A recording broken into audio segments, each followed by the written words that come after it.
और धीरे धीरे समय व्यतीत हुआ। एक दिन मैया यशोदा को लगा कि देखो मेरे दोनों बालक थोड़ी थोड़ी से बड़े हो गए हैं, और अभी तक कुछ लोग ऐसे हैं जिन्होंने ठीक से मेरे लाला के दर्शन भी नहीं किए हैं। इसलिए आज मैया यशोदा ने क्या किया, आज मैया यशोदा ने सुबह सुबह अपने घर के आंगन में पालना डाला और उस पालना में भगवान को लिटाया और सब में घोषणा कर दी कि देखो जिसको भी प्रभु के दर्शन करने हो, लाला के दर्शन करने हो, वो आकर के दर्शन कर ले। और जैसे ही ये घोषणा सब में हुई है तो साहब सभी लोग दौड़े भागे आते हैं लाला के दर्शन करने के लिए, एक एक झलक देखने के लिए।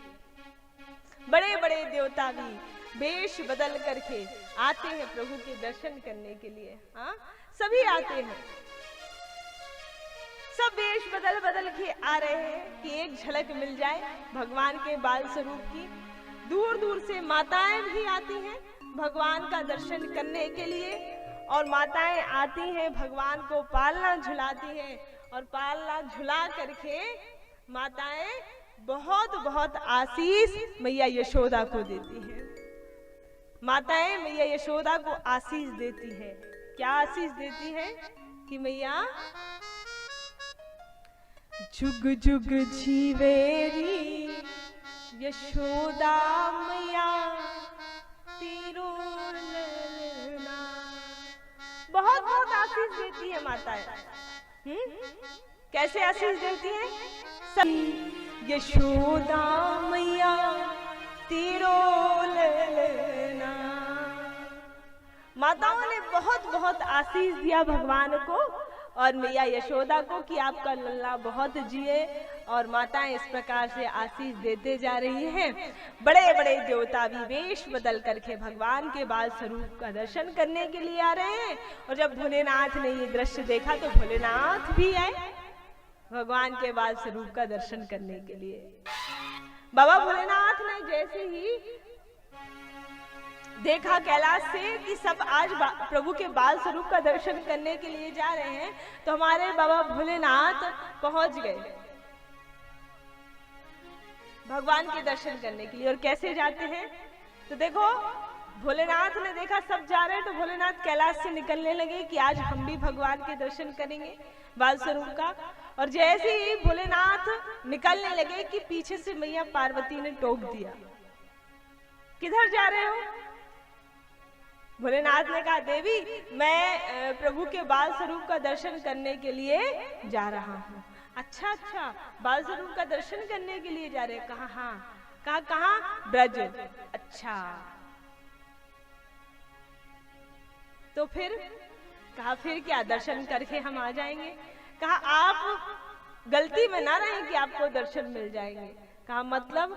कहा मतलब आपने अपना स्वरूप देखा है, ऐसा वेश बना करके यदि आप ब्रज में जाओगे तो दर्शन तो क्या ब्रजवासी ब्रज के भीतर भी नहीं घुसने देंगे। हाँ, इतना भयंकर वेश बना है जिसका, उसको ब्रजवासी लाला के पास, छोटे से लाला के पास जाने देंगे? नहीं, ऐसे वेश में तो आपको दर्शन होने वाले नहीं है। आप तो जैसे जा रहे हो वैसे ही वापस आ जाओगे, आपको दर्शन वर्शन मिलने वाले नहीं है। देवी तुम सच कह रही हो, मुझे दर्शन नहीं मिलेंगे? कहा नहीं, बिल्कुल नहीं मिलेंगे। अब भोलेनाथ तो भोलेनाथ है, भोलेनाथ तो ये सोच रहे हैं कि कब प्रभु की एक झलक देखने मिल जाए। भोलेनाथ ने कहा, पर देवी मैं तो दर्शन करना ही चाहता हूँ। कहा यदि आप दर्शन करना चाहते हैं ना तो एक काम करिए, जैसा जैसा मैं कह रहा हूँ वैसा वैसा यदि आप करेंगे तो आपको, कह रही हूँ वैसा वैसा आप करेंगे तो आपको भगवान के दर्शन मिल जाएंगे, वरना ब्रजवासी ब्रज के भीतर भी नहीं घुसने देंगे। कहा ठीक है, क्या करना है? तो मैया पार्वती कहने लगी, सबसे पहले तो ये बाघंबर आघंबर एक तरफ करो और पीली सी सुंदर सी धोती पहनो। हाँ, और ये जो इतना बड़ा सांप गले में डाले हुए हो, कौन माँ अपने बच्चे के पास आने देगी? हाँ, इस सांप को अलग करो, सुंदर सी माला पहनो, ये बड़ी बड़ी जटाओं की में मुकुट बांधो और गले में अच्छी सुंदर सी माला पहनो, पीली धोती धारण करो, हाथ में खिलौना लो और ये सब लेकर के आप जाओगे तो आपके भगवान को दर्शन मिल पाएंगे, नहीं तो आपको ब्रजवासी ब्रज के भीतर भी नहीं घुसने देंगे। अच्छा, ऐसा जाना पड़ेगा। कहा हाँ। भोलेनाथ बड़ी टेंशन में आ गया, क्यों ना आए बाबा, क्योंकि बाबा ने को मैया कह रही कि आप धोती पहन के जाओगे तभी दर्शन मिलेंगे। बाबा तो ऐसे हैं कि साहब अपने ब्याह में भी धोती पहन के नहीं गए। हाँ, ब्याह में भी बाघांबर आघांबर धारण करके गए, आपने सुना तो था ना। अब बाबा को बड़ी टेंशन, कैसे धोती पहने, कैसे धोती पहने। पर मैया ने जब बार बार कहा और भोलेनाथ ने विचार किया कि यदि धोती पहनने से मुझे मेरे प्रभु की एक झलक मिल जाती है तो आज धोती पहनना भी स्वीकार है। और भोलेनाथ ने तुरंत अपना बाघांबर आघांबर एक तरफ किया, सुंदर सी पीली सी धोती धारण की, और आज बाबा ने अपनी बड़ी बड़ी जटाओं को जो कमर तक लटकी रहती है, उन जटाओं को ऊपर गोल गोल करके बांधा, सामने से एक पीला कपड़ा बांध लिया, मुकुट की तरह दिखने लगी। बाबा ने तुरंत अपने गले से सांप को एक तरफ किया, सुंदर सी माला पहनी, कानों से बिच्छुओं को एक तरफ किया, सुंदर से कुंडल पहने और सुंदर सा श्रृंगार बाबा भोलेनाथ ने कर लिया, और हाथ में खिलौना ले लिया, डमरू त्रिशूल सब एक तरफ, और खिलौने लेकर के भोलेनाथ जाने लगे। अपने सांप बिच्छुओं को एक तरफ रख दिया और कहा देखो मैं आप लोग यहीं रहो, मैं अभी थोड़ी देर में ही वापस आता हूँ, भगवान के दर्शन करके वापस आ जाऊंगा, आप लोग जब तक यहीं प्रतीक्षा करो। सांप बिच्छुओं को एक तरफ रखा और भोलेनाथ जाने लगे। जब भोलेनाथ जाने लगे तो भोलेनाथ के गले में जो सांप देवता परमानेंट रहते हैं ना हमेशा, वो सर्प देवता कहने लगे अरे बाबा एक निवेदन आपसे करना था। कहा हाँ करिए। कहा देखिए बाबा बुरा मत मानना, हम बहुत छोटे हैं, पर एक बात तो बताइए। कहा क्या? कहा जब आप पार्वती जी से विवाह करने गए थे तब हम कहाँ थे? भोलेनाथ ने कहा तब तुम मेरे गले में थे। कहा अच्छा। कहा हाँ। कहा एक बात और बताइएगा बाबा। कहा क्या? कहा जब समुद्र मंथन से विष निकला था और आपने उस विष को पिया था तब हम कहाँ थे? भोलेनाथ ने कहा तब भी तुम मेरे गले में थे। और कहाँ थे? कहा अच्छा। कहा हाँ। कहा बाबा एक बात और बताना। कहा क्या? कहा जब भस्मासुर आपको भस्म करने के लिए आपके पीछे पड़ा रहा तब हम कहाँ थे? भोलेनाथ ने कहा अब एक चांटा खींच के मारूंगा। बार बार एक ही प्रश्न करता है, तब भी तुम मेरे गले में थे और कहाँ थे? हमेशा तो तुम मेरे गले में रहते हो ना।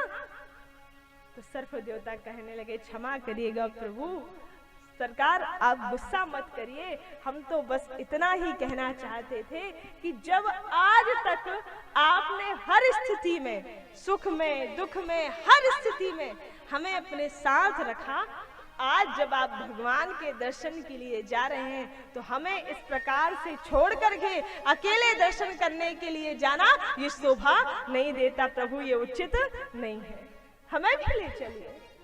और भगवान एक और बात, छोटी मुंह बड़ी बात कह रहे हैं, लेकिन आप ही हमेशा कहते हैं कि भगवान के दर्शन के लिए जब भी जाओ तो किसी प्रकार का बनावटी वेश लेकर के नहीं जाना चाहिए, जैसे हो वैसे ही जाना चाहिए। और आज आप ही ऐसे जा रहे हैं प्रभु। हाँ, और जैसे ही भोलेनाथ ने ये सुना, भोलेनाथ ने विचार किया अरे ये मैंने क्या कर दिया, कहाँ मैं पार्वती की बातों में आ गया। मेरे भगवान ने कब मुझसे कहा कि प्रभु जब आप धोती पहन के आओगे तभी मैं आपको दर्शन दूंगा, जब आप मुकुट लगा के आऊंगा तभी आपको दर्शन दूंगा, जब आप माला पहन के आओगे तभी आपको दर्शन दूंगा। मेरे सरकार तो जैसा मैं हूँ वैसा ही मुझे स्वीकार कर लेते हैं, मैं कहाँ पार्वती की बातों में आया। और तुरंत बाबा भोलेनाथ ने फिर से अपनी धोती मोती एक तरफ फेंकी, फिर वही बाघांबर आघांबर बाबा ने धारण कर लिया, फिर से गले में मोटा सा सांप लटकाया, अपनी जटाओं को खोल लिया, गले में कानों में बिच्छू लटका लिए, 2 सांप यहाँ लटका लिए, और एक हाथ में त्रिशूल, एक हाथ में डमरू, बाबा का डमरू बम बम बम बम बम बम बजने लगा। और बाबा कहते हैं अब चलते हैं हम सभी भगवान के दर्शन करने के लिए। और डमरूधारी भगवान डमरू बजाते बजाते पहुंच गए ब्रजमंडल। ब्रज में पहुंचे हमारे प्रभु। ब्रज में जब हमारे भगवान पहुंचे ना, तो देखो जो बच्चे रहते हैं उन्होंने जैसे ही भोलेनाथ को देखा तो ऐसा कोई अभी तक देखा ही नहीं, तो बच्चे दौड़ लगा करके आए, अरे कोई आया कोई आया कोई आया। भोलेनाथ चुपचाप खड़े हुए थे, तो भोलेनाथ के पास नहीं आते हैं, दूर से ही कह रहे, चिल्ला रहे, अरे बाबा आया बाबा आया बाबा आया, पर पास नहीं आते हैं, दूर से ही डर रहे हैं बच्चे। क्यों डर रहे हैं? डर इसलिए रहे हैं क्योंकि माताओं ने आज से नहीं कई युगों से अपने बच्चों को बाबा के नाम से डरा रखा है, पहले से चला आ रहा है ये।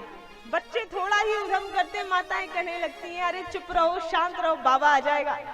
हाँ, और वो बाबा आता कभी नहीं, पर बच्चे उससे डरते बहुत है, बाबा आ जाएगा बाबा आ जाएगा। तो बच्चे बाबा आया कर तो रहे, पर पास में नहीं आ रहे, डर रहे हैं। सब बच्चों ने घेर लिया बाबा भोलेनाथ को। एक बच्चा था, बड़ा ही उद्यमी था, शरारती टाइप का, तो वो पीछे गया। बाबा भोलेनाथ की बड़ी बड़ी जटाएं लटक रही थी, तो पीछे से गया और जाकर के बाबा भोलेनाथ की एक जटा खींच ली। और जैसे ही बाबा भोलेनाथ की जटा को खींचा और ये दृश्य नारद जी ने देखा, नारद जी ने सिर पर हाथ रख लिया, अरे रे ये क्या, भोलेनाथ की जटाओं को छूना कोई मामूली बात है क्या? बाबा विश्वनाथ की जटाओं को छूना, पर साहब ये ब्रजवासी हैं और ब्रजवासी कुछ भी कर सकते हैं। ब्रजवासियों का काम ही है ब्रह्म के साथ खेलना, ब्रह्म को चढ़ाना, ब्रह्म के साथ कीर्तना करना, ये सब ब्रजवासियों का काम है। ब्रजवासी कुछ भी कर सकते हैं। हाँ, बाबा भोलेनाथ का पीछे से आके एक ने जटा खींचे तो बच्चे हैं, एक ने किया तो 3-4 और पीछे चले गए। अब 3-4 और पीछे चले गए तो कोई इधर से बाबा की जटा खींचे, कोई उधर से बाबा की जटा खींचे, कोई पीछे से लगा दोनों हाथों से खींचने के लिए, लेकिन बाबा भोलेनाथ एकदम शांत, कुछ नहीं बोल रहे। बाबा क्यों नहीं बोल रहे? उसका कारण ये थी कि बाबा भोलेनाथ को मन ही मन में लगा कि बताओ ये सब हैं तो ब्रजवासी, और यदि मैंने इनको कुछ बोल दिया और भगवान को बुरा लग जाएगा, क्योंकि भगवान के बड़े प्रिय हैं ब्रजवासी, इनको कुछ बोल भी नहीं सकते हैं, तो क्या करें। सारे बच्चे बाबा भोलेनाथ का उधम कर रहे हैं, बाबा भोलेनाथ चुपचाप खड़े हुए हैं। तब सर्प देवता जो बाबा की गले में लटके रहते हैं ना, उन्होंने ये दृश्य देख लिया। उन्होंने सोचा कि बाबा परेशान हैं और जो बाबा आज सबकी रक्षा करते हैं, आज हम उनकी रक्षा करेंगे। और बच्चों से सर्प देवता ने रक्षा की। सर्प देवता ने क्या किया, बाबा के गले से जटाओं में गए और जटा से पीछे लटक गए। और जैसे ही बच्चों ने पीछे देखा कि सांप है, तो बच्चे चिल्लाने लगे, अरे अरे बाबा तो सांप लाया सांप लाया सांप लाया, इधर उधर भाग गए। बच्चे भागे और फिर बाबा भोलेनाथ तब और आगे बढ़े बाबा, तो पहुंच गए मैया यशोदा के आंगन में। आवाज लगाते हैं, अरे ओ मैया बाहर आओ बाहर आओ बाहर आओ। जब आवाज लगाई तो मैया बाहर आई। मैया ने बाहर आंखें देखा तो एक विचित्र वेशधारी योगी बाबा खड़े हुए थे, बिल्कुल विचित्र वेश था। मैया ने कहा, बाबा क्या बात है, क्या चाहिए? भोलेनाथ ने कहा, मैया मुझे कुछ नहीं चाहिए, सबसे पहले तो आपको बहुत बहुत बधाई हो जो आपने इतने वर्षों के बाद लाला को जन्म दिया है, और मैं तो सिर्फ उस लाला के दर्शन करने के लिए आया हूँ, मुझे कुछ नहीं चाहिए। साहब जैसे ही भगवान भोलेनाथ ने ये बोला कि मैं लाला के दर्शन करने के लिए आया हूँ, मैया की आंखें खुली की खुली रह गई। मैया मन ही मन में विचार करने लगी, अरे बाबा तुम्हें देख के मैं डर गई, मेरे छोटे से लाला को क्या होगा? हाँ, और क्या कहते दर्शन करने? अरे नहीं नहीं नहीं, मैया ने कहा दर्शन तो हम नहीं कराएंगे। मैया बोलने लगी, बाबा देखो दर्शन नहीं कर सकते आप, कुछ और चाहिए है क्या? कहा नहीं हमें कुछ नहीं चाहिए। कहा देखो बाबा कुछ भी चाहिए हो आपको, धन दान दक्षिणा और अन्न जो कुछ भी आपको चाहिए हो आप हमसे मांग लो, क्षमा करिएगा, दर्शन मैं नहीं करा सकती। बाबा भोलेनाथ ने कहा देखो मैया, मुझे और कुछ नहीं चाहिए, मेरे पास सब भरपूर है, मैं तो बस आपके लाला के दर्शन करने के लिए आया हूँ, बड़ी दूर से आया हूँ। कहा बाबा कुछ भी हो पर दर्शन मैं नहीं करा सकती। भोलेनाथ ने कहा देखो बाबा, देखो मैया, बस एक झलक दिखा दो, बस एक झलक आपके लाला को देख करके चला जाऊंगा, उसके बाद मेरी और कोई अपेक्षा नहीं है, बस एक झलक दिखा दो। मैया कहने लगी नहीं नहीं बाबा क्षमा करना, दर्शन मैं नहीं कराऊंगी। भोलेनाथ कहने लगे देखो मैया दर्शन करा दो। कहा नहीं कराऊंगी। अब जब भोलेनाथ ज्यादा कहने लगे कि दर्शन करा दो तो मैया को शंका हो गई। मैया को लगा ये कैसा बाबा है, एक तो इतना अद्भुत रूप बनाए हुए और जिद किए हुए दर्शन करना है। मैया ने कहा देखो बाबा मैं दर्शन तो नहीं कराऊंगी। और जब ऐसा बोला ना तो अब भोलेनाथ बोलने लगे देखो मैया, जब तक आप मुझे अपने लाला के दर्शन नहीं कराओगे ना, तब तक मैं भूखा प्यासा यहीं पर बैठा रहूंगा। मैया ने कहा देखो बाबा, तुम चाहे भूखे बैठो चाहे प्यासे बैठो, दर्शन तो मैं नहीं कराऊंगी। और जब ये कहा ना तो अब भोलेनाथ कहने लगे मैया तुम मुझे जानती नहीं हो, मैं एक योगी हूँ, योगी। और एक योगी यदि अपनी जिद पर आ गया ना तो उसे पूरा करके ही रहता है। अरे दर्शन तो मैं करके रहूंगा, ये मेरी भी जिद है, योगी हट है, योगी हट। जब बाबा ने ये कहा तो मैया कहने लगी अच्छा आप योगी हैं? कहा हाँ। तो कहा सुनो बाबा, ये मत भूलो कि मैं भी एक स्त्री हूँ, स्त्री। हाँ, और एक स्त्री यदि अपनी हट पर आ गई ना तो फिर दुनिया भी इधर उधर हो जाए और उसे पूरा करके ही छोड़ दिए, दर्शन तो मैं नहीं कराऊंगी। ये स्त्री हट है, स्त्री हट। यहाँ मैया और बाबा का चल रहा है, किसी का योगी हट, किसी का स्त्री हट। भगवान पालना में लेटे लेटे ये सब सुन रहे थे और सब सुनकर के भगवान को हंसी आ रही थी। भगवान ने कहा वाह, मैया का चल रहा है स्त्री हट, बाबा का चल रहा है योगी हट, तो अब हम भी तो यहाँ बालक हैं, तो अब हमारा भी बाल हट, अब हमें भी जो करना होगा वो हम करेंगे। और धन्य है मेरे प्रभु जो भगवान भोलेनाथ को दर्शन देने की इच्छा से आज अद्भुत लीला रचाते हैं। मेरे प्रभु पालना में लेटे लेटे हंसते हंसते अचानक से जोर जोर से रोने लगे, रोदन करने लगे। और जैसे ही भगवान रोदन करने लगे, मैया ने सुना कि लाला रो रहा है। मैया दौड़ लगाते हुए आई, अरे अरे लाला को क्या हो गया, लाला को क्या हो गया। तो पालना में लेटे हुए थे, मैया झुला रही हैं, अरे लाला क्या हुआ, अरे लाला क्या हुआ। किसी ने कहा झूला अच्छे से झुलाओ तो शांत हो जाएगा, अच्छे से झुला रही है, अरे लाला शांत हो जा, मेरा बेटा शांत हो जा। कहाँ शांत होने वाले साहब, और जोर जोर से रो रहे हैं। और जब और जोर जोर से रोने लगे, एक ने कहा अरे यशोदा एक काम कर, गोद में खिला, गोद में खिलाएगी ना तो शांत हो जाएंगे। तो मैया ने पालने से उठाया और गोद में खिलाने लगी। अरे अरे लाला शांत हो जा बेटे, क्या हो गया तुझे, अभी तक तो सब ठीक था, अब इतनी जल्दी क्या हो गया, इतना क्यों रो रहा है लाला मेरा, शांत हो जा, शांत हो जा। पर साहब कहाँ शांत होने वाले, हाँ, और जोर जोर से रो रहे हैं। और जब और जोर जोर से रोने लगे तो अब